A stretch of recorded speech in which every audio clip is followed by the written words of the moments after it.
ఓం మహాగణాధిపతయే నమః. ఓం గురుభ్యో నమః. ఓం శ్రీమాత్రే నమః.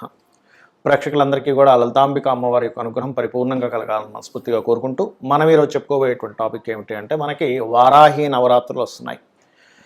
వారాహి నవరాత్రుల్లో ఏ రాశి వారు, ఏ లగ్నం వారు, ముఖ్యంగా లగ్నం నుంచి తీసుకోండి, ఏ లగ్నం వారు అమ్మవారిని ఏ రకంగా పూజిస్తే అమ్మవారి యొక్క అనుగ్రహం కలగడం ద్వారా ఎటువంటి ఫలితాలు కలుగుతాయి. అలా కాకుండా ఇప్పుడు నాకు రాశి నక్షత్రం ఏమీ తెలియదండి, తెలియనటువంటి వారు అసలు వారాహి అమ్మవారిని ఏ రకంగా పూజించాలి.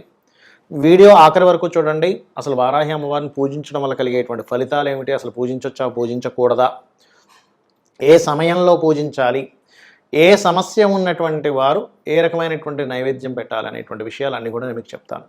సింహలగ్నము, సింహరాశి, సింహం వారి కనుక చూసుకున్నట్లయితే మీరు ఈ యొక్క నవరాత్రుల్లో అమ్మవారిని పసుపు లేదా గంధముతో అర్చించండి. మీ యొక్క పూర్వజన్మ కర్మ తొలగుతుంది.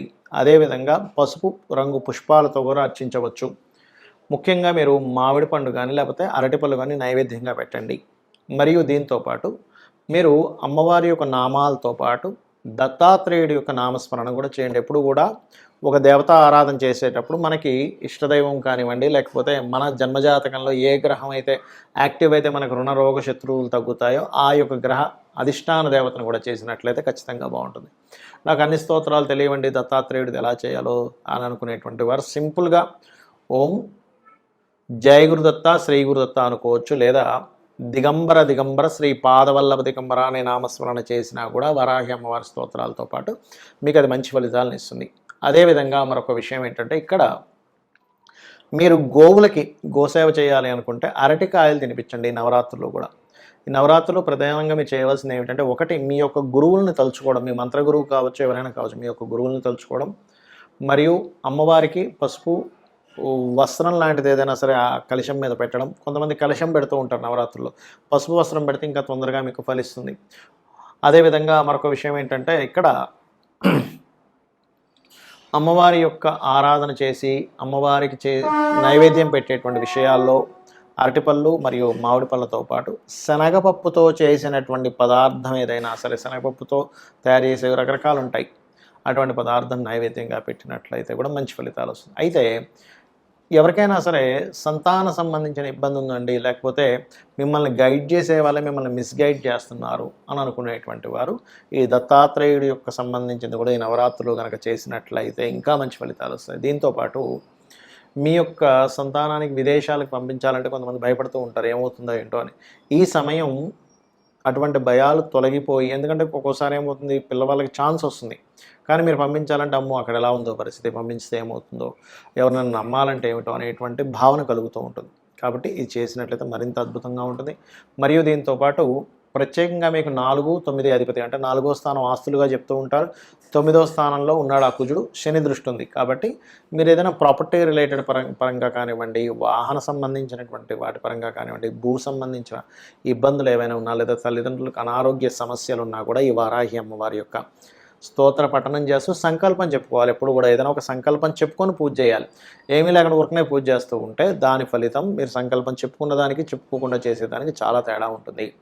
అయితే ఒకటే, మీరు చేసినటువంటి పూజా ఫలితాలను మరలా అమ్మవారికి వదిలేసేయండి. అప్పుడు ఏమవుతుందంటే అమ్మవారు ఇచ్చేటువంటి ఫలితం ఏదైతే ఉందో మీకు ఇబ్బంది కలగనటువంటి మంచి ఫలితం మీకు దక్కుతుంది. చాలామందికి సంశయం ఏంటంటే, ఇంట్లో పటం పెట్టుకోవచ్చా వారాహి అమ్మవారిని? దీనికి మీకు ఒక విషయం చెప్తాను. వారాహి అమ్మవారు సప్తమాతృకలలో ఒకరు, సప్తమాతృకలను మనకు ఉంటారు. అదేవిధంగా మనకి వరాహి అమ్మవారు ఎవరైతే ఉన్నారో అది ఎవరికి సంబంధించింది అంటే వరాహస్వామి యొక్క శక్తి అనమాట. వారాహి అంటే ఎవరి జన్మజాతకంలో అయినా కుజుడు స్థితి బాగాలేదనుకోండి, అంటే మార్స్ బాగా పాడైపోయాడు, అప్పుడు ఏమవుతుంది, యాక్సిడెంట్స్ అవ్వడము, భూ సంబంధించిన వివాదాలు ఉండడము, లేదా అన్నదమ్ములతో గొడవలు ఉండడము, లేనట్లయితే శక్తిహీనతగా ఉండడము, లేదా బీపీ లెవెల్స్ బాగా పెరగడము, మరియు మీకు చిన్న చిన్న విషయాలకి గొడవలు అయిపోవడం, ఇంట్లో ప్రతిదీ కూడా కష్టతరంగా సాగుతూ ఉంది. చాలామంది అంటుంటారు చూసారా, అబ్బా నా లైఫ్ ఏంటోనండి ప్రతిదీ కష్టంగానే ఉంది, చిన్నప్పటి నుంచి కూడా ఏది నాకు సునాయాసంగా దక్కలేదు అంటూ ఉంటారు. అంటే దాని అర్థం ఏమిటి, మీకు మీ జన్మజాతకంలో కుజుడి యొక్క స్థితి పాడైపోయింది. వీటన్నిటినీ కూడా ఈ యొక్క ఇబ్బందుల నుంచి ఫస్ట్ తొలగిస్తుంది అమ్మవారు. ఒకటే గుర్తుపెట్టుకోండి, అమ్మవారి ఫోటో ఇంట్లో పెట్టుకోవాలా వద్దా అనేటువంటి సంశయం మొట్టమొదటిగా తీసేయండి. ఎందుకంటే మనలోనే సమస్త దేవతలు ఉంటారు. మనలో కంప్లీట్గా ఈశ్వరుడు దగ్గర నుంచి, విష్ణువు దగ్గర నుంచి, అమ్మవారి యొక్క ఏవైతే అవతారాలు అన్నీ కూడా మనలో ఉంటాయి. అన్ని శక్తులు మనలో ఉంటాయి. బ్రహ్మాండము పిండాండం అంటారు. ఇక్కడ మీరు అర్థం చేసుకోవాల్సింది ఏమిటంటే, మనము తెలియకుండానే చిన్న చిన్న దోషాలు చేస్తూ ఉంటాం ప్రతిరోజు కూడా. సూర్యోదయం అయిన తర్వాత మలమూత్ర విసర్జనలు చేయడం, అదేవిధంగా ఒక్కొక్కసారి సందర్భం లేకపోయినా సరే ఏదో ఒక మాట మాట్లాడడం, అబద్ధం చెప్పడం, ఇట్లాంటి ఇవన్నీ చాలా పెద్ద పెద్ద దోషాలు. అసలు అటువంటివన్నీ మనం మర్చిపోయి ఇంట్లో ఫోటో పెట్టుకోవచ్చా పెట్టుకోకూడదా, పూజించవచ్చా పూజించకూడదా అనేటువంటి పిచ్చి పిచ్చివన్నీ మనం ఆలోచిస్తూ ఉంటాం. కాబట్టి పొరపాటును కూడా మీరు అమ్మవారు అది అనే భావంతోనే చూడండి. కానీ ఎందుకంటే లలిత అమ్మవారి దగ్గర వారాహి మరియు శ్యామల అమ్మవారు ఇద్దరు ఉంటారు. ఈ యొక్క వారాహి అమ్మవారి పూజిస్తే ఎటువంటి ఫలితాలు కలుగుతాయి అంటే, ముఖ్యంగా స్థిరత్వం అనేటువంటిది పెరుగుతుంది. స్టెబిలిటీ అంటారు చూసారా. కొంతమంది అంటుంటారు, ఏమండి మా పిల్లవాళ్ళు ఎందుకో మా అబ్బాయి లేదా మా అమ్మాయి కుదురుగా ఉండట్లేదండి. కుదురునిస్తుంది, కుదురునిచ్చేటువంటి అమ్మవారు వారాహి అమ్మవారు.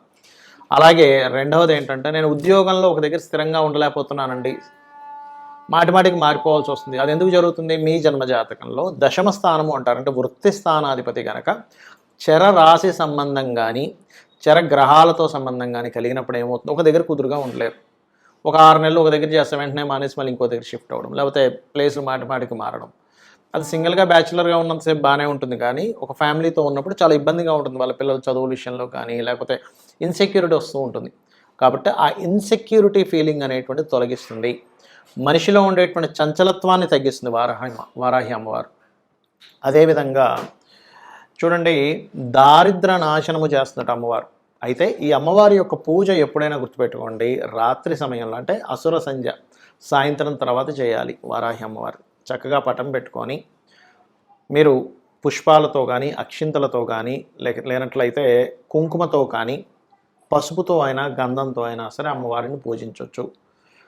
ఇక్కడ ఒక్కొక్క ఇబ్బందికి ఒక్కొక్క నైవేద్యం పెట్టవచ్చు. అంటే అలాగా హ్యాపీనెస్ లేదు, పాయసాన్నం.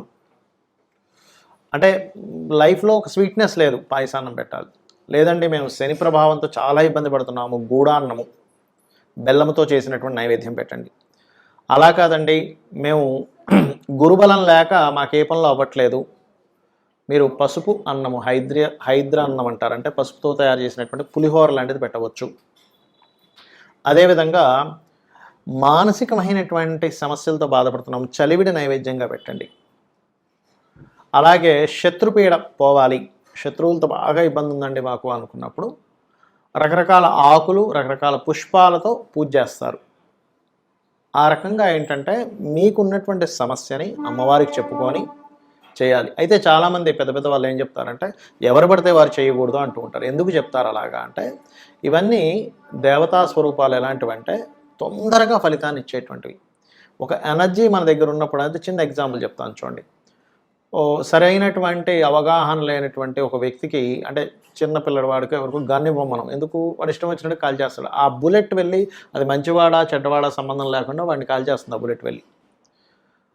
అప్పుడు ఏం చేస్తారు, ఎవరికి పడితే వాళ్ళకి వెపన్స్ ఇవ్వకూడదు, ఎవరికి పడితే వాళ్ళకి ఇవ్వకూడదు. కాబట్టి ఎవరికి పడితే వాళ్ళకి ఆ గన్ను కావచ్చు, కత్తి కావచ్చు ఇవ్వం. అలాగే ఈ యొక్క శక్తి దేవతల యొక్క ప్రభావం ఎలా ఉంటుందంటే, ఎవరైనా ఉపాసన చేసేటప్పుడు వాళ్ళల్లో గనక కామ క్రోధాది వికారాలు ఏవైతే ఉంటాయో వాటిని అదుపులో పెట్టుకునేటువంటి శక్తి లేనప్పుడు, ఎవరి మీదైనా వీళ్ళు కోప్పడ్డప్పుడు అది వాళ్ళకి మంచిది కాదు, ఉపాసన చేసే వాళ్ళకి కూడా మంచిది కాదు. అంటే ఇద్దరికీ దెబ్బ కొడుతుంది అది. అందుకని పూర్వం గురువులు ఏం చేసేవాళ్ళంటే, ఈ వ్యక్తిలో స్థిరత్వం ఉంది, మానసికంగా బాగా పరిపక్వత చెందారు, ఇతను ఎటువంటి కామక్రోధాది వికారాలకి లొంగడు అనుకునేటువంటి వ్యక్తికి మాత్రమే ఈ యొక్క వారాహి సంబంధించినటువంటి దానికి సంబంధించినటువంటి ఏదైతే మంత్ర సంబంధం ఉంటుందో ఆ మంత్రాన్ని ఇవ్వడం కానీ, బీజాక్షరాలతో ఇవ్వడం కానీ చేసేవారు. దాదాపుగా సంవత్సరం, 2 సంవత్సరాలు, 5 సంవత్సరాలు కూడా చేసేవారు. ఒక శిష్యుడిని పరిశీలన చేసి అప్పుడు ఇచ్చేవారు. అప్పటి వరకు ఇచ్చేవారు కాదు. ఇవాళ రేపు ఉండేటువంటి కాలంలో అందరికీ ఇచ్చేస్తున్నారు. అందుకని ఎవరు పడితే వారు చేయకూడదు అంటూ ఉంటారు. అంటే ఏమిటి, ఒక వ్యక్తికి ఒక వెపన్ ఇచ్చినట్టే వారాహి చేసుకుంటున్నారంటే. మీరు ఏదో అనవసరమైనటువంటి కోపాలతో, ద్వేషాలతో ఇంకోళ్ళ మీద చేసినప్పుడు అది వాళ్ళకి మంచిది కాదు, చేసే వాళ్ళకి మంచిది కాదు. కాబట్టి ఒకటే గుర్తుపెట్టండి, వారాహి చేయాలి అని అనుకున్నప్పుడు మీరు విశ్వంలో భగవంతుణ్ణి పూజించడం తప్పితే మరొకటి లేదు. అనవసరమైన కామములు, అనవసరమైన క్రోధములు, అనవసరమైనటువంటి విద్వేషాలకి నేను గురవ్వకూడదు. ఇలా ఉన్నట్లయితే నేను చేసేటువంటి ఉపాసన ఏదైతే ఉందో వారాహి ఉపాసన నాతో పాటు వంశానికి కూడా ఇబ్బంది ఇస్తుంది. కాబట్టి నేను ఇటువంటి వేటికి నేను గురి అవ్వకుండా ప్రశాంతంగా నేను అమ్మవారి సాధన చేయడం కోసమే నా యొక్క జీవితాన్ని ఉంది అనేటువంటి భావనతో వరాహి చేయండి. ఆటోమేటిక్గా ఏమవుతుందంటే మీ వంశాభివృద్ధి జరుగుతుంది, మిమ్మల్ని మీరు ఉద్ధరించుకోగలుగుతారు. మీరు ఏదైతే సంకల్పం అనుకుంటారో, మీరు ధర్మబద్ధంగా మీరు ఏదైతే అనుకుంటారో అది ఖచ్చితంగా అమ్మవారు ఇస్తుంది మీకు. శ్రీమాత్రే